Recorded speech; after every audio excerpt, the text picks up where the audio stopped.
एकचोटि यो भिडियो हेर्नु र भिडियो हेरेर प्रतिक्रिया दिनु कि कुन बेला कुन बोल्ने र कुन बेला कुन बोल्ने भन्ने कुरा नै थाहा छैन र जुन मान्छेले यो काम गर्दैछ त्यही मान्छेले नै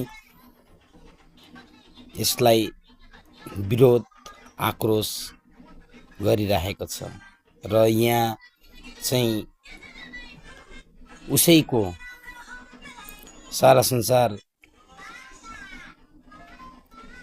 आफ्नै भएको कारणले गर्दाखेरि सबैलाई रोडमा उतारिरहेको छ।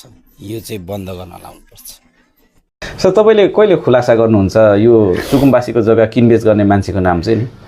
तपाईले जग्गा बेचेर राम्रै आम्दानी गर्नु भएको रहेछ है सर? त्यहाँ जग्गा मलाई छानबिन गरे भइहाल्यो।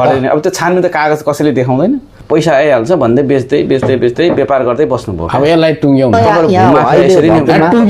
तपाईले भूमाफिया के माफिया भन्ने कुरो अनुमानित जग्गा कति छ? ए नभनी हैन मैले सरकारी हैन हामीले हामीले पर्छ हामीले गर्नु हुँदैन त्यो गरिहाल्यौ। अतिक्रमण गरेर बस्नु हामीले त्यो गर्यौं रोकेर सुन्नु न हैन लेट्स सी पार्टीको नाम पनि धेरै त्यो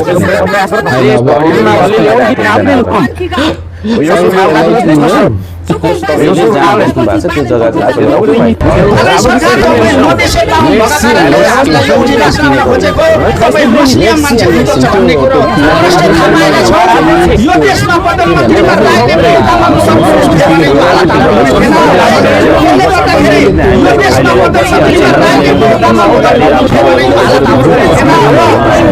चाहिँ